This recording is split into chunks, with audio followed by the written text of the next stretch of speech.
team manager is probably a little bit more surprised. I saw some people surprised on social.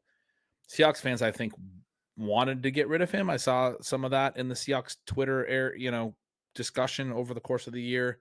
They wanted more running.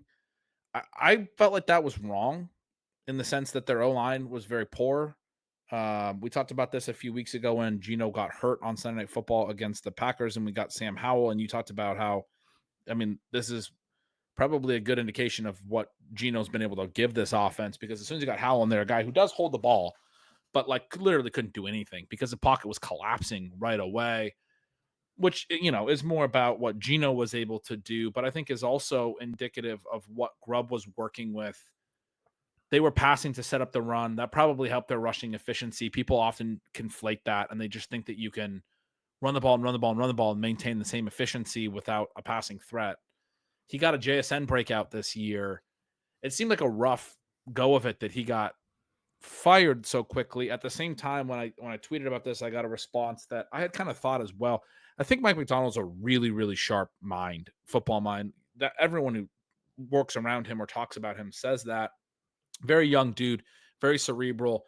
I think back to the quote where he got asked about the fourth down play call in a series, and he talked through their whole process, how they have it established. And I just think it's a great look into how, I think he's very probably detail oriented and very on top of things.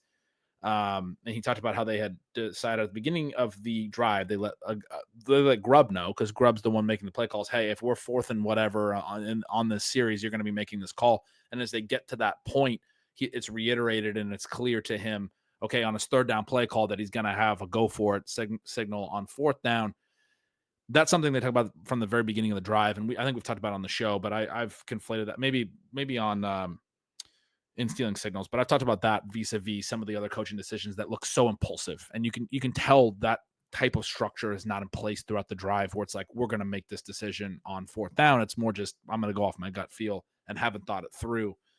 And obviously one's right and one's wrong. And anyway, Mike Macdonald, to me, very, very sharp coach. Ryan Grubb, I've joked about this in the offseason, but he wanted to get the UW head coaching job after Kalen DeBoer left and didn't get it, and tweeted out a whole thank you to the UW fans, but it was in all caps, and it was like a paragraph long, and it was just like, you got to be kind of a boomer to tweet in all caps. I think he's a sharp dude. I do wonder if he's maybe not detail-oriented enough. And anyway, one of the responses I got about his firing was that it sounds like there's maybe a little bit of an element that there wasn't a huge there was something behind the scenes between, I guess, Macdonald and Grubb was the implication. Not necessarily. I mean, the way that it was framed to me is that maybe there was like some dislike there. I think maybe it was probably a working relationship issue, where I'm giving these little anecdotes about Mike Macdonald being so detail oriented and Ryan Grubb being somebody who writes thank you letters, professional letters in all caps, to try to imply that there's probably a little bit of a difference in their like processes, that maybe Ryan Grubb's a little bit more disorganized, if you will. I don't know, type of thinking, some of those things. I think it's fascinating. They relieved him after 1 year, in a year where I think it's maybe a little bit unfair relative to his results, but you might also get the side of it where it's, okay, Mike Macdonald has seen enough in a year to know that this is not the coordinator he wants to work with to build his program long term. And I think that's probably more of the reason why Grubb was released.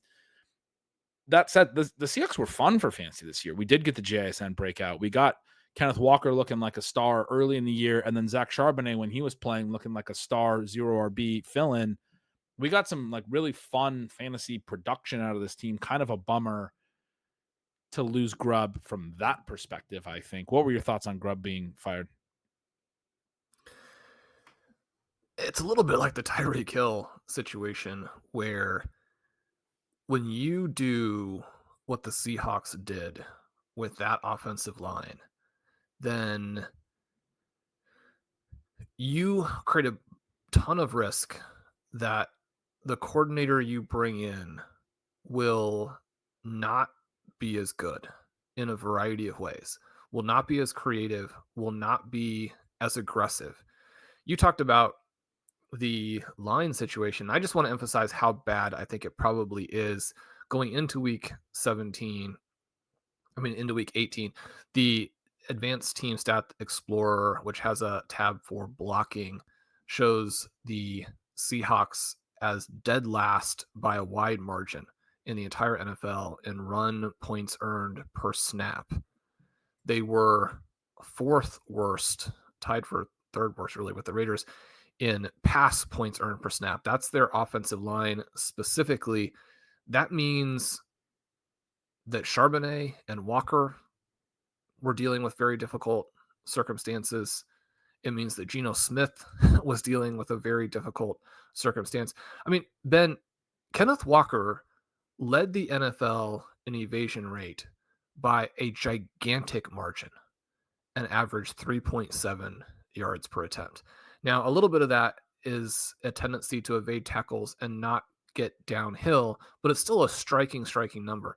In points above average per play, which is SIS's way of looking at the individual players and breaking down EPA into a points earned stat that distributes the EPA to individual guys. I mean, Kenneth Walker and Charbonnet both end up in the negative in EPA per snap, but they both end up among the very top backs in points above average per play, which is essentially saying that they were awesome and the offensive line was catastrophically bad. Charbonnet was fourth best among players with at least 100 carries. Two of the guys ahead of him are Jahmyr Gibbs and Bucky Irving. Kenneth Walker, a few spots down in eighth, just below James Conner. When you're getting that, when you're getting the breakout from JSN, when you're getting this amazing performance from Geno Smith, you got who went to bat for Grubb. Geno Smith in the post game after week 18 went to bat for Grubb, and then he was fired the next day, regardless. I think all that's tough. I do think it's also frustrating for Geno when you think about having resurrected his career and now having to deal with a third coordinator in 3 years.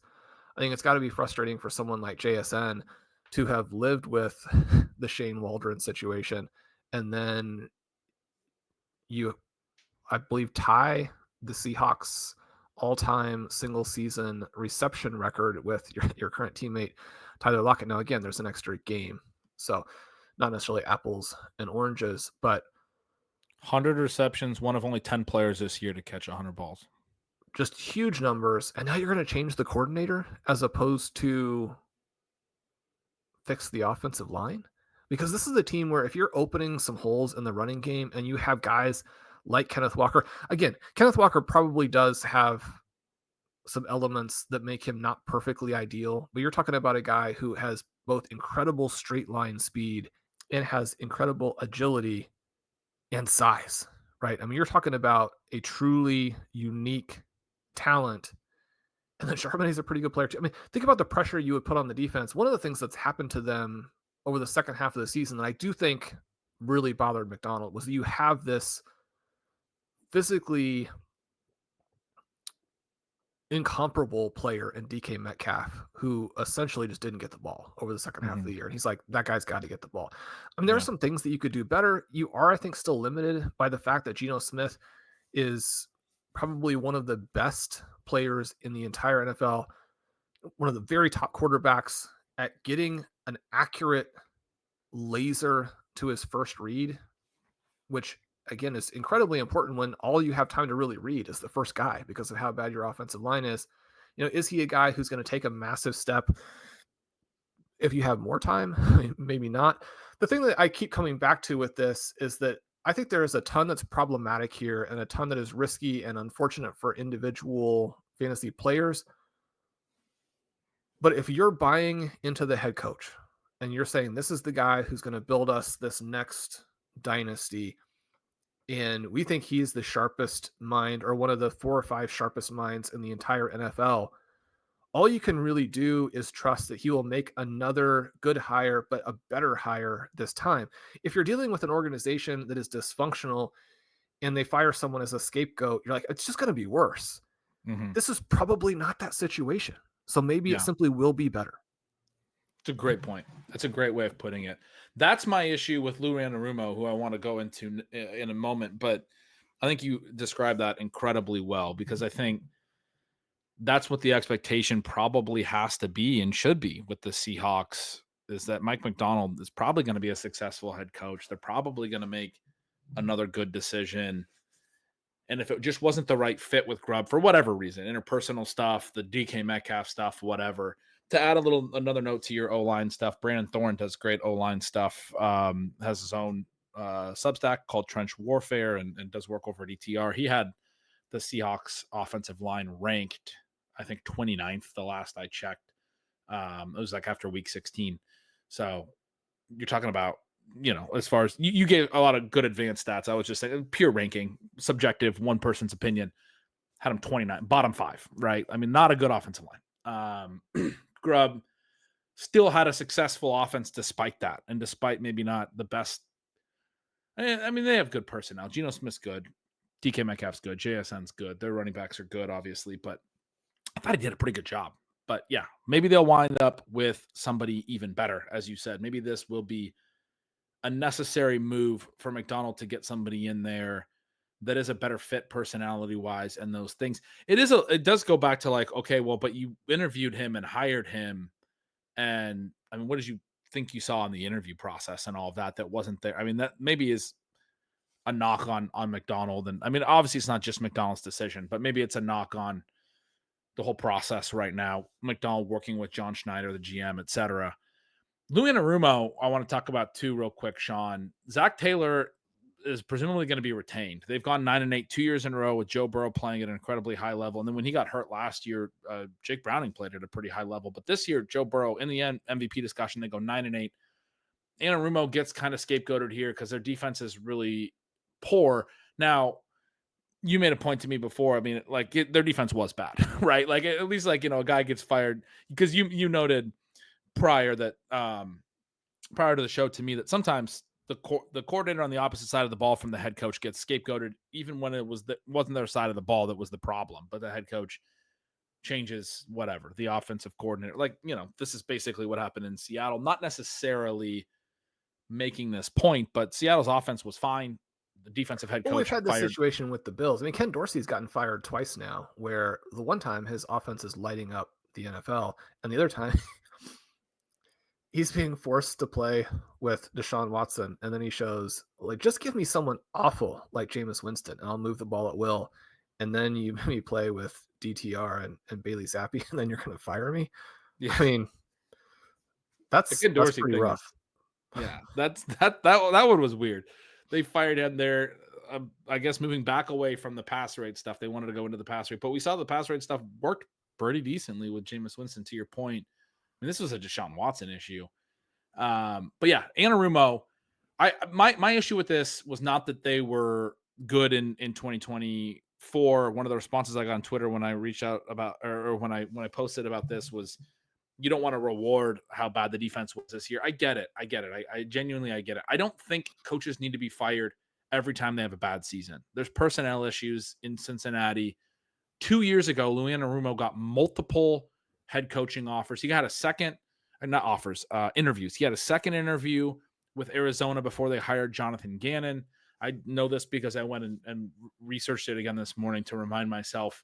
He was a really hot name because they were beating the Chiefs because of Louis Anarumo's defense. That's what was constantly discussed not because of, but that was the talking point. That was the narrative. Louis Anarumo has devised. They held him down. I mean, the Bengals didn't win shootouts. They won games in the low 20s where the defense was the savior. Was very good. His defensive game plans were held up as being massive in these postseason successes.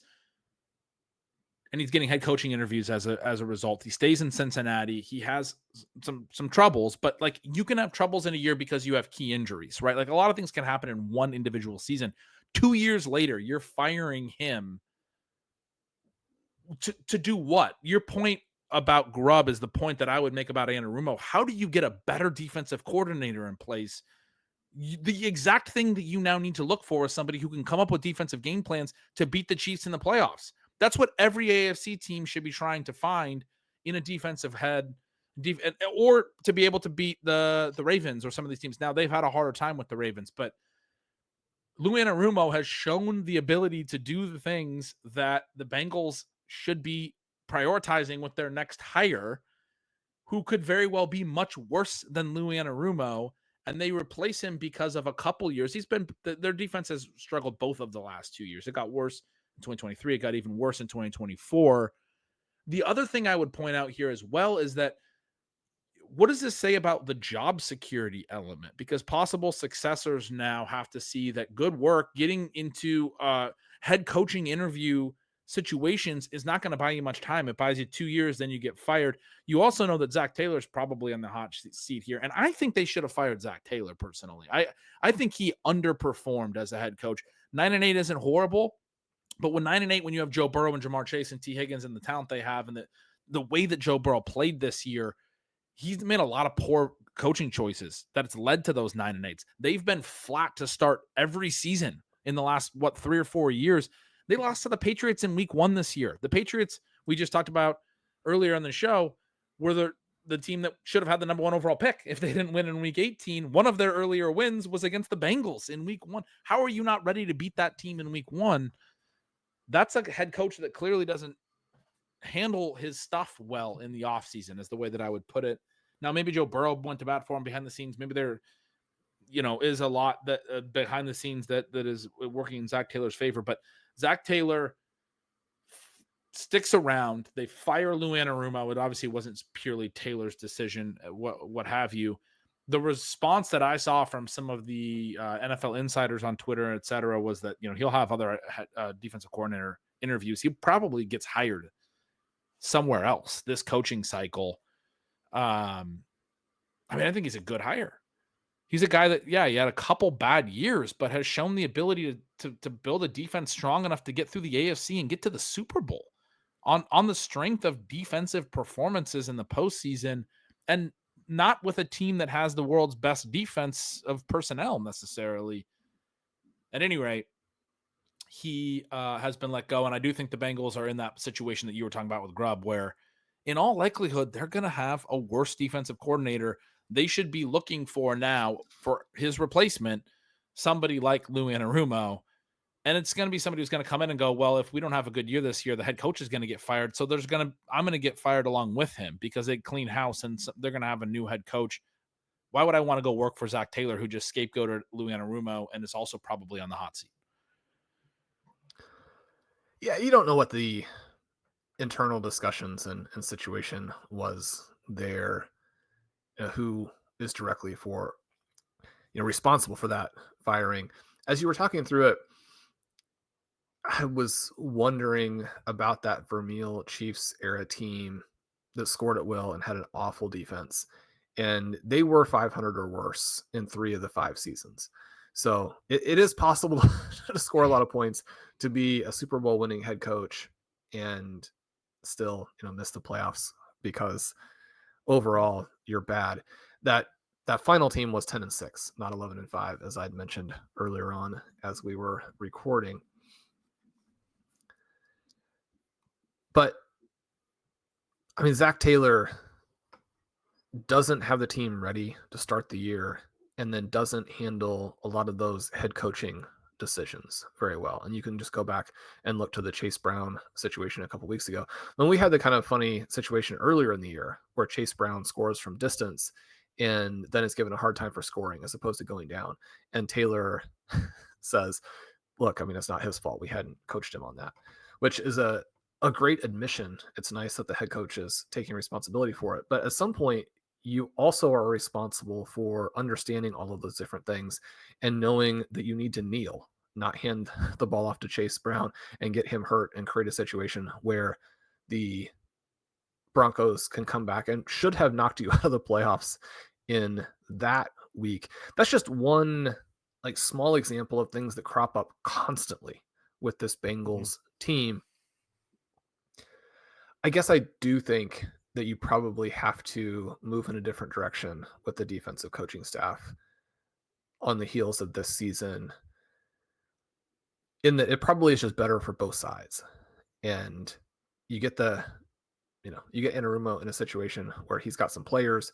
You maybe have a different mind looking at what you do have and trying to come up with some solutions, then their performance against Russell Wilson and the Steelers a few weeks ago was maybe the worst defensive performance that I can remember in all my years of watching football. At a certain point, even if it's unfair, I think you probably have to make a move when your defense is playing that poorly. Zach Taylor, I didn't realize this, but he's been their head coach for 6 seasons now. He has a losing record overall. They started 2-14 this first year. Maybe you want to give him a pass on that. Joe Burrow's had some season-ending injuries. But when he's been healthy, when they've started these seasons, Sean, in these 6 seasons, they've started 0-2 5 times. You know, we always get that stat after week 2, 0-2 teams don't make the playoffs, et cetera, et cetera, et cetera. They were 1-1 the other year. They are 11 in 6 seasons in weeks 1 and 2. Their only win was an overtime victory against the Vikings like 4 years ago. I just clicked through it. I mean, what are we doing? How is that guy still a head coach? You get 6 seasons. You can't start a season better than 0-2. I think you made a fair point about Anarumo, but why is Zach Taylor still the head coach?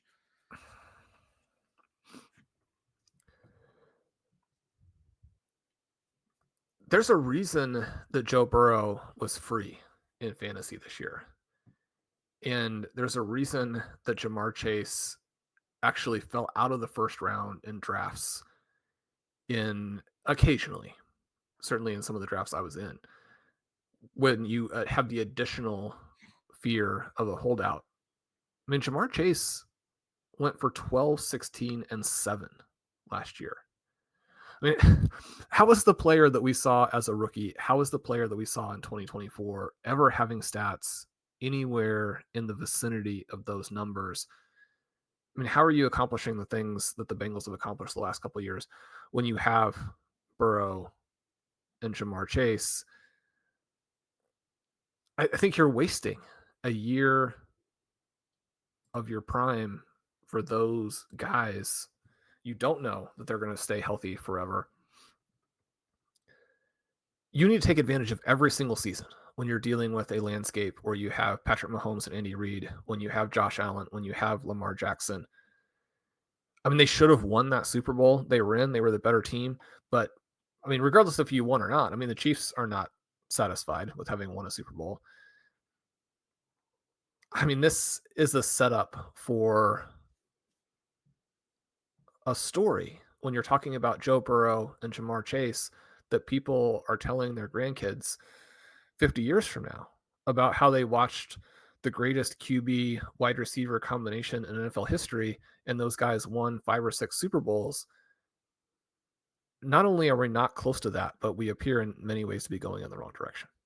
Yeah, that's the part of it that bugs me. Like, yes, this team went to the Super Bowl. Yes, Zach Taylor almost won a Super Bowl, but they won 2 of those playoff. The year they went to the Super Bowl, they won all 3 games in the postseason in 1-score games. They beat the Raiders by 7 in the first round. I can't even remember the Raiders being in the postseason. They won the next 2 games by a field goal in Tennessee and then in Kansas City in overtime. Joe Burrow had a lot to do with a lot of those games. I remember that overtime game was the one where they got an interception or whatever on that pass to Tyreek Hill. I mean, this was still the Tyreek Hill era of the Chiefs. The Chiefs kind of helped them a little bit, but Anarumo got a lot of credit. Tyreek Hill, I think, sort of didn't make a play on the ball, or I can't remember the specifics of that play, but it was a tough one. I remember talking about it with you. The next year, they go to the conference championship. They lose to the Chiefs by 3. They went through the Ravens and the Bills. But again, I mean, you're talking about Joe Burrow as the point is, like, what's the baseline for the opportunity that you have in front of you? For me, with Joe Burrow and the coaching with Jamar Chase and the roster that you have, the coaching baseline, the expectation with this roster should be meaningfully higher, especially if you're getting Burrow playing the way he is in the postseason. You're getting great defensive, like, again, the widely credited reason for them to go to that Super Bowl and have the success that they've had in the postseason was the defensive coordinator you just fired. I mean, if you're admitting that it's not Louis Anarumo anymore, I think you're admitting that it's not Zach Taylor anymore. And I think you just need to clean house and you need to move forward. But yeah, I mean, this was a team that had. When I was talking about what Zach Taylor has done, why is he still the head coach? He's won 5 postseason games. He's been to the postseason only twice in 6 seasons, but they did win 5 games those 2 years. They went to the Super Bowl and they went to the AFC Championship. 3 wins and 2 wins in those 2 playoff stretches, which is impressive. Any playoff win is impressive. A lot of teams are one and done by the very nature of the postseason. I think you could argue the most impressive playoff game that's occurred in the last maybe decade in the AFC specifically was when they went on the road and crushed the Buffalo Bills. Yeah. I mean, that was a very definitive victory. Ben, I believe they would be in the playoffs if they hadn't given up 44 points to Russell Wilson. So it just... Well, if they would have scored more than 10 against the Patriots. 414 yards and 3 touchdowns. I mean, this is a team that over the last 2 weeks had no chance to pick up a first down. They also just held Russell Wilson to 17 last week. He played the entire game. They also failed to score more than 10 points against the Patriots at home in week 1. Zach Taylor had the whole offseason to get him ready to play the New England Patriots, who again had the number 1 pick as of 48 hours ago. And they lost 16-10 to that team. I mean, I don't think it's entirely on Louis Anarumo here, Sean. No, I mean, there's a scapegoat situation, but his side was awful.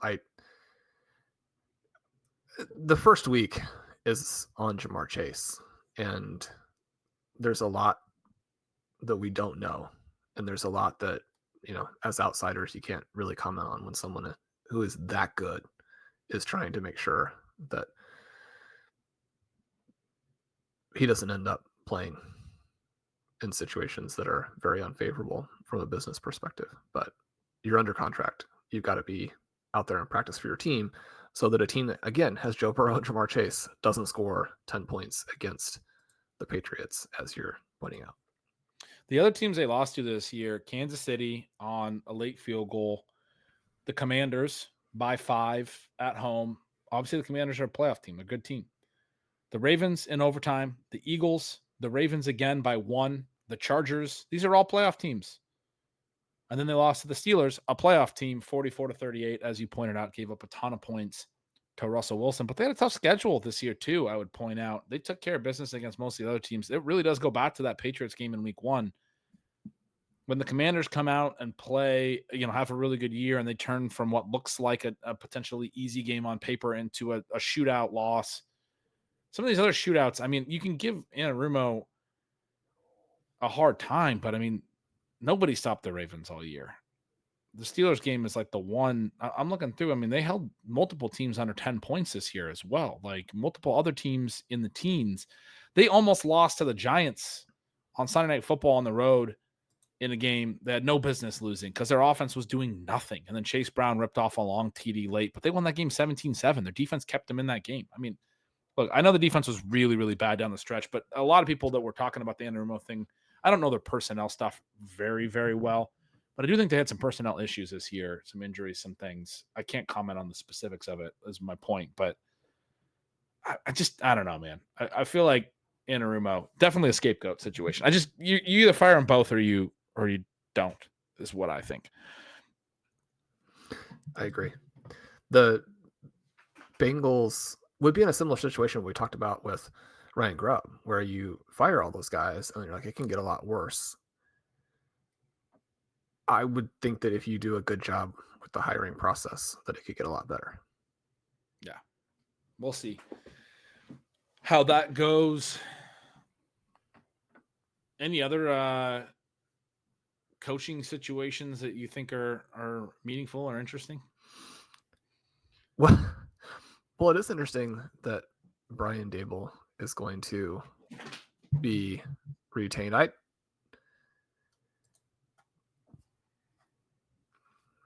I wasn't impressed with a lot of the things that they did.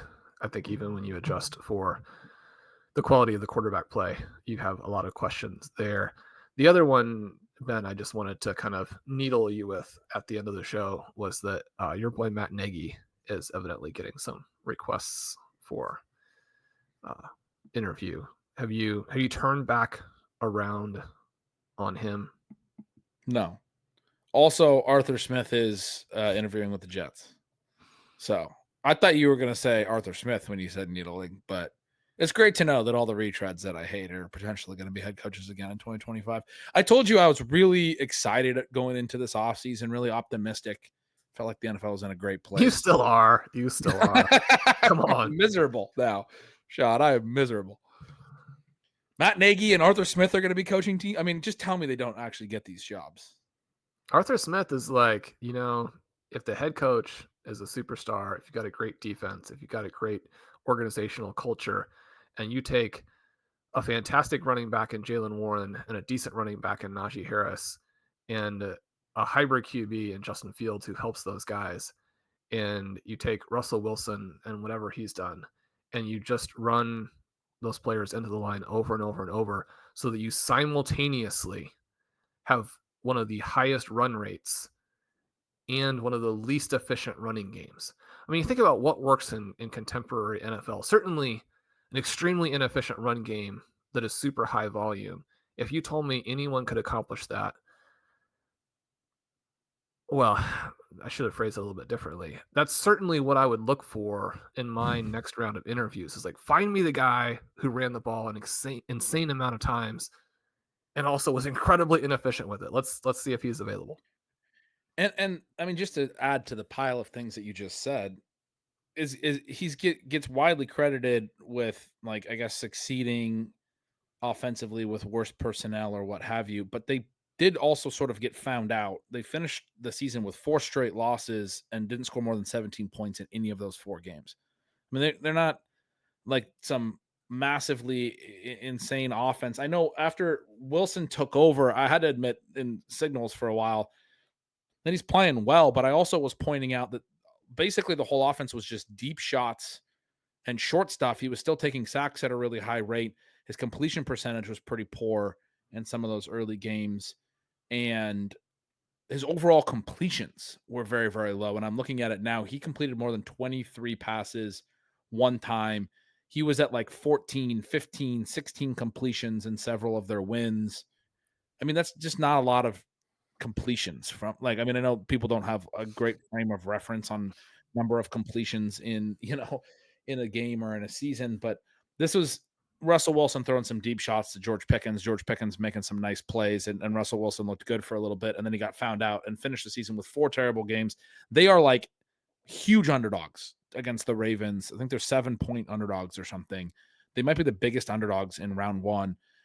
In all likelihood are going to just go out of the playoffs.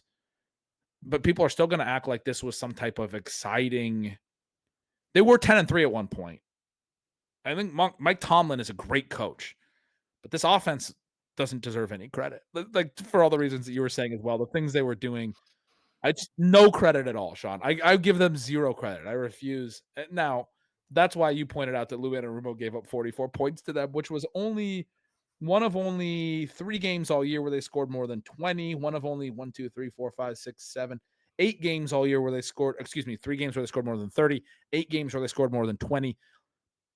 If you're doing the math backward, that means in 9 games, they were below 20 points. They scored 20 on the nose in a 10th game, 20 or fewer points from the Steelers offense in 10 of 17 games this year. That's the offense that gets Arthur Smith. I mean, just can somebody not hire him? Can we just make him do this for 2 years as a coordinator and prove that he's worthy of being a head coach again before we give him like 3 years as a head coach at a new place?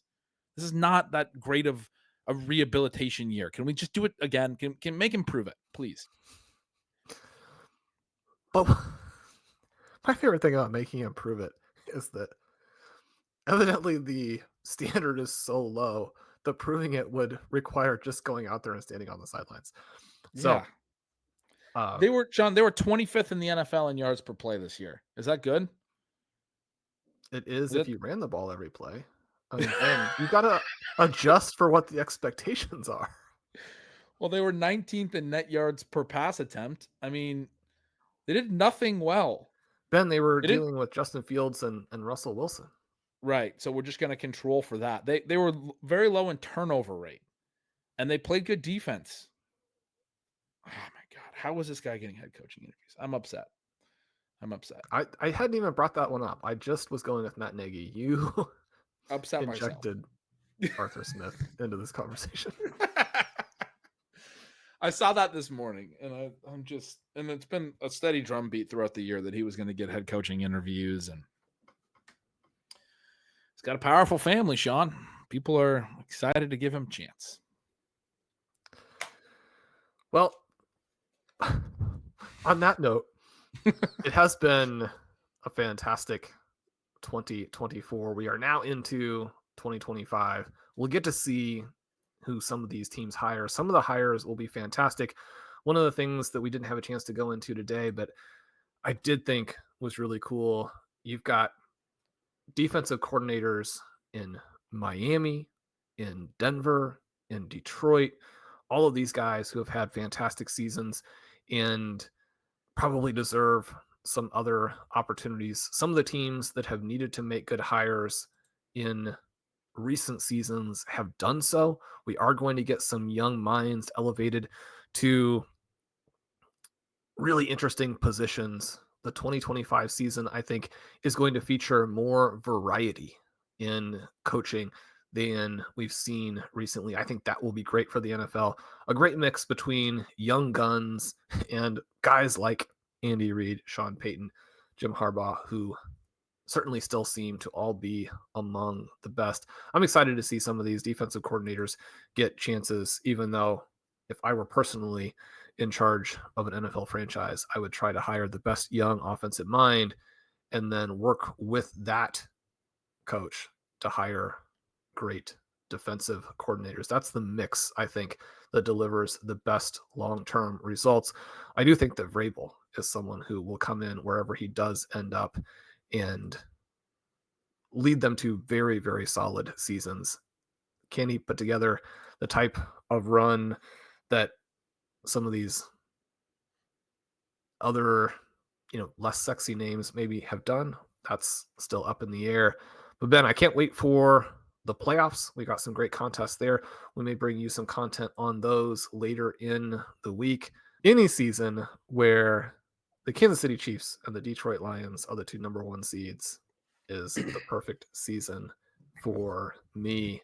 I'm telling you though, look out for Lamar Jackson. This is his time to shine. Did you come down, as we leave people, did you come down with a lock MVP now that we finished with week 18? No, not at all. Not even a little bit. I think it's going to be really close between Lamar and Allen.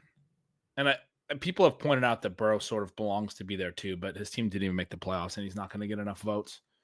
He's played incredibly well. I think he's going to win comeback player of the year.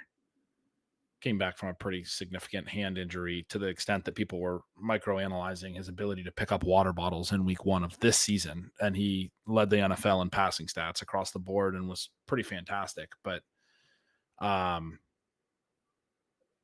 way I would like to see it, Shawn, is that Josh Allen wins MVP and then Lamar Jackson wins offensive player of the year. But I think offensive player of the year is going to be reserved for Saquon Barkley. It's typically a non-quarterback. It'll be tricky. We'll see what happens. They're both very deserving. We could have co-MVPs, although I think that only happens if the voting is tied, right? But we did years ago with Peyton Manning and Steve McNair, I remember, were co-MVPs in, I want to say 2003 or something like that.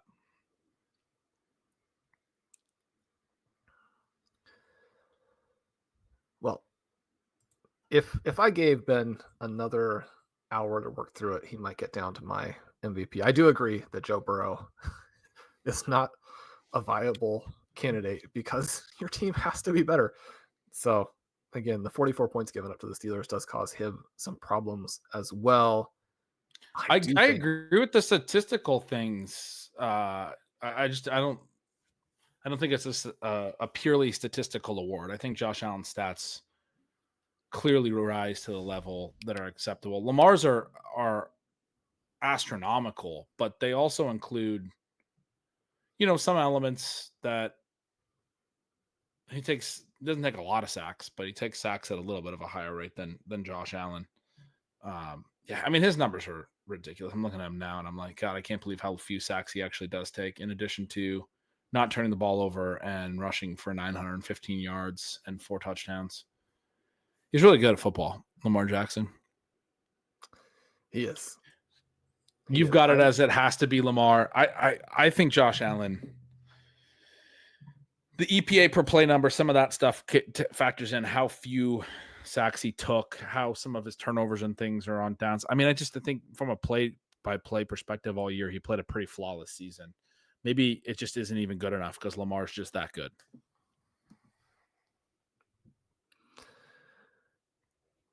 Well, you lost 3 games, and you've got to, if you're not going to be the best statistically, you've got to separate from a seasonal success perspective, which is why I think that for me, I mean, Lamar Jackson and Jared Goff are the 2 very clear-cut top candidates. You have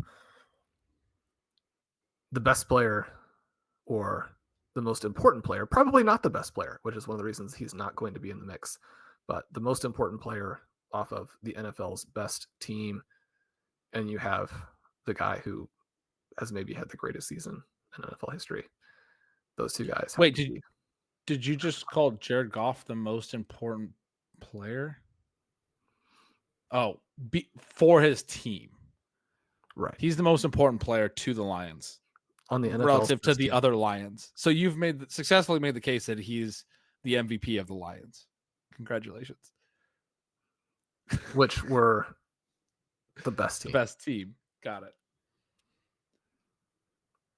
Well, if that's your criteria, 15-2 record and the best regular season as a team means winning MVP, then yeah, it is interesting. It's usually the team that gets a bye, right? It's usually the 1 seed that wins the MVP. It won't probably be this year. It won't be Goff or Mahomes. That's not the expectation.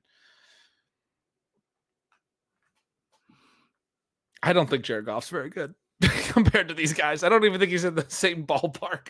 I think he's really, really good. But I mean, in terms of like the situation around him, how good his offensive line is, how good his rushing attack is, how good his weapons are, I think he gets a lot of help in terms of, how this most valuable.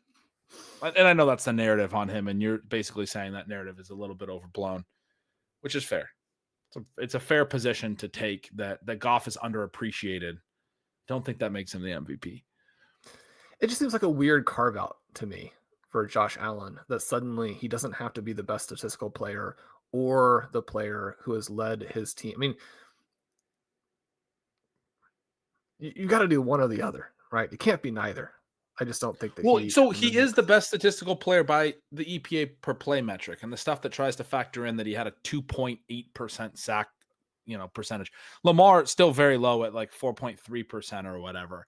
But like part of the reason Lamar has a lot of the rushing stuff and all that is he extends plays. Now, the fact that he's able to extend plays and run for 900 yards and also have a 4.3% sack percentage is obscene.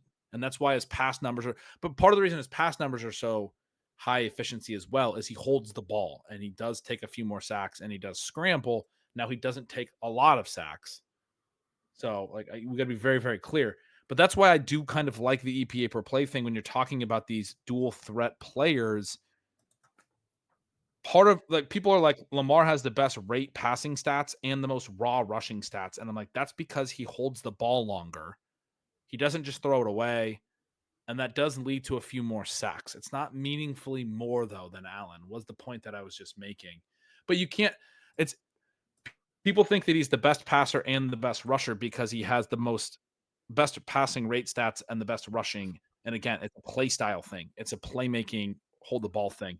Now, if he had a 9% sack rate, my point would hold more water, but he doesn't. He has a 4.3% sack rate. So he's still just so exceptional. And it's probably the case that he should just be the MVP as a result of that. He's had a better year this year than he did last year, and he won the MVP last year, but there wasn't a strong candidate.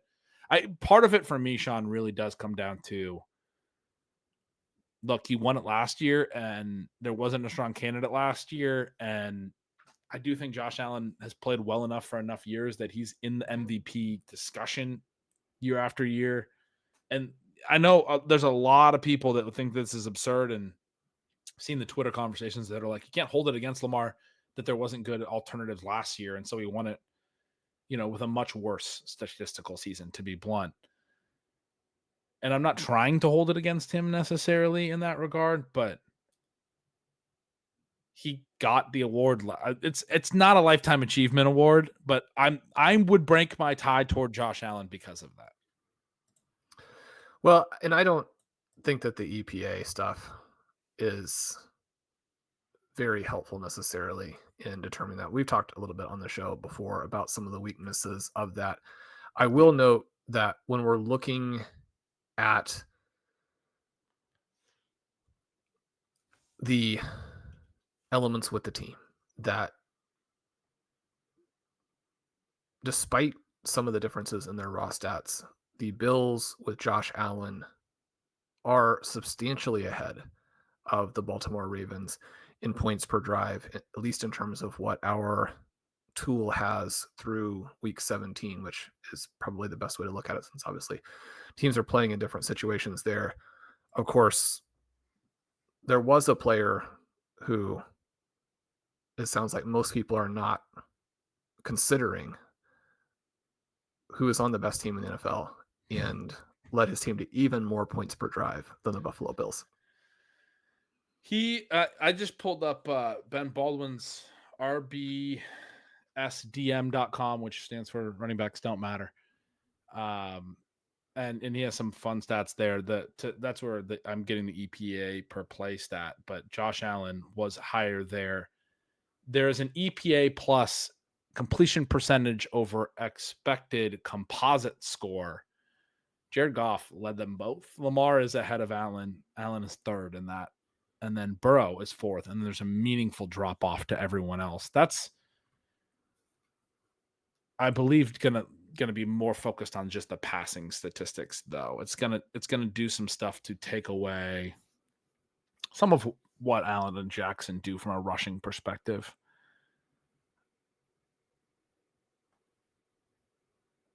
It's really hard statistically to capture what these guys do and how good they are with the multidimensionality of how they play. I think what you just said about the points per drive for the Bills offense would really be a huge part of it for me. That now I think like Lamar Jackson, a really strong counter would be that the fact that Derrick Henry had 1,900 rushing yards, and somebody on Twitter, I can't remember who. Oh, it was Robert Griffin on Twitter was like, this is the easiest 1,900 yards Derrick Henry ever had in his career because of all the impact that Lamar Jackson has on the rushing attack and holding defenders, edge defenders, etc.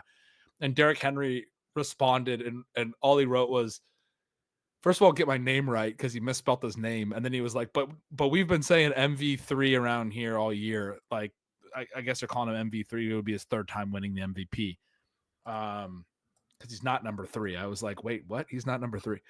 But they're saying, so Derrick Henry did not correct the part of the tweet that said that this was the easiest 1,900 yards he's ever run for in his career. So even, Henry chimes in, makes a joke about his name being misspelled, but is saying, yeah, we give Lamar Jackson all this credit. He's a star. And I do think you talk about the full stats for the Ravens, their whole offense, the ways that teams have to defend them. Lamar Jackson is very clearly, again, like for me, the award is most valuable player, and I take it very literally. And I think Josh Allen and Lamar Jackson are the most valuable players to their offense. And it's not close. I think it's like very distant to Jared Goff, personally. Like, I think there are other quarterbacks that could succeed with the Lions setup, and Ben Johnson and the offensive line and the receiving core. And I also think even like Joe Burrow, who's played incredibly well. I mean, he has Jamar Chase, right? Like a lot of what happens there, there's other quarterbacks that would be quite a bit below Joe Burrow, but would still be able to succeed with Jamar Chase. We saw last year that Jake Browning, in his first NFL action, was able to find some success. It's helpful when you have a guy like Jamar Chase on the field. In terms of the ways that defenses have to play them and all these things that we can't even capture with statistics, how it can impact the rushing attack, I think Josh Allen had a huge impact on James Cook. I mean, there's Bills fans that are listening to me talk about Lamar Jackson's impact on Derrick Henry, and they're going, what about the fact that James Cook had 16 rushing touchdowns, Yeah, I was going to mention the fantasy points over expected numbers for running back are pretty interesting. And you have Henry up there at the top. You have Saquon second. We know that the elite offensive line there, but also the hybrid ability of Jalen Hurts probably factors in at least a little bit. You have Jahmyr Gibbs and you have James Cook. James Cook with huge numbers. It is, I mean, you can look at it either direction, where you say these three hybrid QBs have launched their running backs into massive efficiency seasons. Gibbs probably the biggest talent of those four guys, probably again the beneficiary of teammates and offensive line. But it is interesting that without the hybrid ability, that one of Jared Goff's runners also has a huge season. But I would say you've actually flipped me on this. I am now Josh Allen ahead of Huh. Lamar Jackson. I'm I not think you flipped me. necessarily. a- I think Lamar Jackson is probably the most valuable player to his offense in the NFL. But anyway, finish what you were well, saying. it's interesting to decide if it's the most unique and dynamic or if it's the most valuable or if those things are exactly the same. They're Yeah. equivalent. It's not really the award for the best player because then again, even if it's a down year statistically, you'd have to put Patrick Mahomes back in the discussion because especially when you control for context, what he's done has been pretty Mhm. unbelievable. I mean, one of the things I've always mentioned with Mahomes is that he's been robbed in the past simply because he's so good that people are like, well, I mean, that's all factored in. I Yeah. think because Jackson and Allen haven't actually reached the pinnacle in terms of what matters and are still having these seasons that are so unique and are so visually sensational, along with just having all the stats to back it up, that, they have this sort of legendary status that They makes haven't run them. into the Mahomes thing because they haven't won Super Bowls yet is a great take. I think that's there's not the fatigue that you get with Mahomes because they haven't won a Super Bowl yet. I think that's absolutely correct.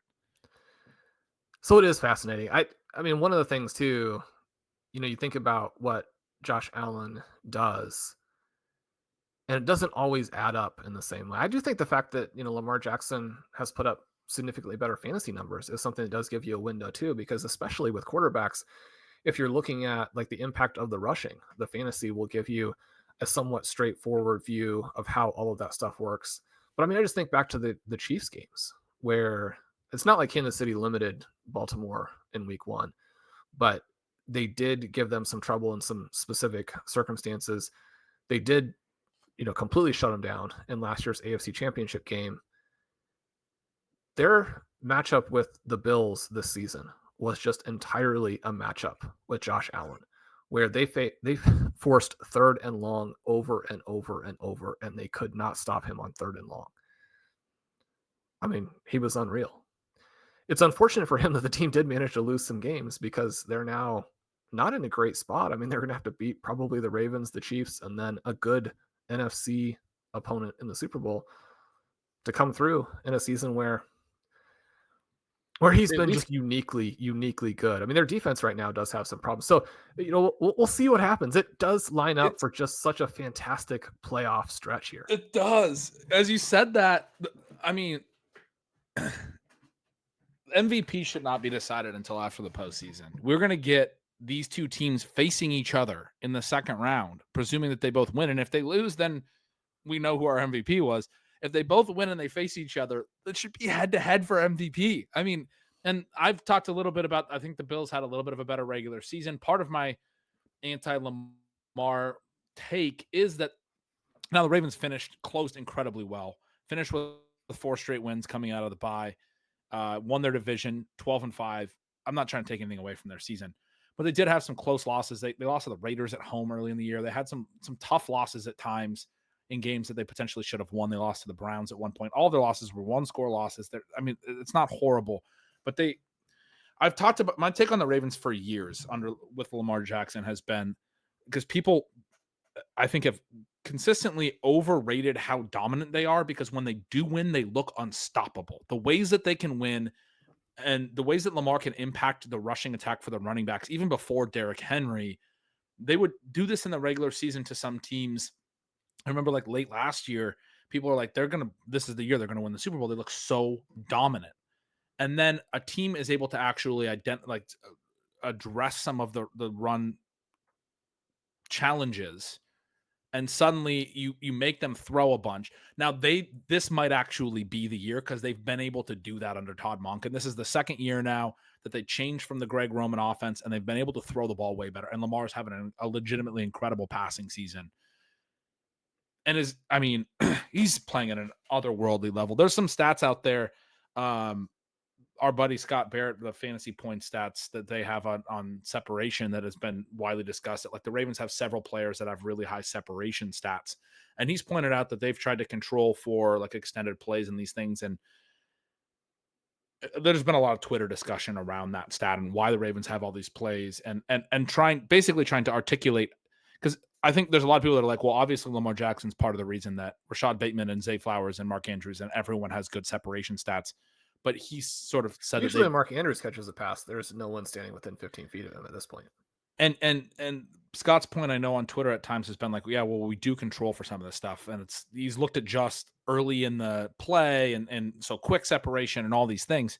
I think a big part of it is just that you have to have so many players focused on Lamar Jackson that you don't have a lot of players focused on the receiver. I mean, it's really from the start of the snap. It's from the conception of your defense. When you go into that Ravens matchup, you are focused on Lamar, you are focused on Derrick Henry. You're not able to actually put a lot of players into the secondary. Like Mahomes, they're dropping everyone back, and Mahomes can still run as well, but they're creating all sorts of issues down the field with multiple defenders and safeties over the top and those things. And I'm sure they're doing plenty of that with the Ravens too. I'm sure there's a good, response to this. I'm not trying to disparage anything, but I do think that like the fact that all of his wide receivers have these really high separation numbers as well was basically my main point. But at the same token, I would give Josh Allen a lot of credit for like Khalil Shakir's great season. Like so much of that has been just these quick wide receiver screens. It's the same thing. You can't have and I think that's why the Bills offense has been well conceived this year. Quick passes to the perimeter, because you have to do so much in the box and around the line of scrimmage to control Josh Allen, what he can do as a rusher. And like Josh Allen has 12 rushing TDs. People will point out, oh, it's a lot of QB sneaks. I think some of them are QB sneaks. It's not Jalen Hurts, man. It's not. Jalen Hurts has 14 rushing TDs, and I bet the vast majority are sneaks. I don't know the numbers, but Allen has scramble rushing TDs, like pretty consistently. I would say a good number of those are scrambles where if you don't have enough guys spying him, he's going to run for touchdowns. Lamar doesn't have huge scramble rushing TD numbers for whatever reason, but his past TD numbers have been off the charts, through the roof. He only has 4 rushing TDs. Allen has 8 more, but he has like 17 more passing TDs or something, like way more passing TDs. So, I mean, Lamar's overall stats are really, really impressive, but it gets to these like nuances of how their offenses are conceived, how the defenses have to try to stop them. And both of them are such gravitational players. You were just talking about how unique they are, that they create so many problems that they make the rushing attacks for their running backs so much more efficient. They create, I think, these unique elements like multiple players having great separation scores, right, for the Ravens, which is maybe not so much the case for the Bills. But I'm making the case that I think the Bills' really strong yak and Khalil Shakir's absurd efficiency this year is also the case of, look, like, we're just going to hope that the one-on-one on the perimeter, we can bring him down. Because if we can't, he's going to have a ton of room to run after the catch on this wide receiver screen. And the Bills are like, we're going to keep throwing these to the perimeter to spread you out, and then we'll be able to run a little bit. Anyway, I think both the offenses are really, really interesting. It's going to be such a fun matchup. They're both very dynamic teams. We should play it on the field. The MVP should be decided based on which team can win in that 2-3 matchup. It's going to be really, really exciting. Yeah, the deciding it later would have helped Patrick Mahomes and hurt Aaron Rodgers on several occasions. It would be unfortunate if we got it wrong this season, where someone goes out, rips through the playoffs, scores 40 points in a bunch of games, wins every game by 2 touchdowns, and doesn't end up as the NFL MVP. Right. However, in that case, that person will probably go into the offseason feeling pretty good, so won't bother them as much. Ben, this has been so much fun. We'll be back with the listeners soon. I'm Sean. He's been stealing signals, stealing bananas. Nope, that's our show. Stealing lines. Join him for the betting content with Dalton Cates. We'd love to have you guys over at RotoViz. Leave us a rating and review. All those things help us a ton with the algorithm. We love you. Talk to you soon.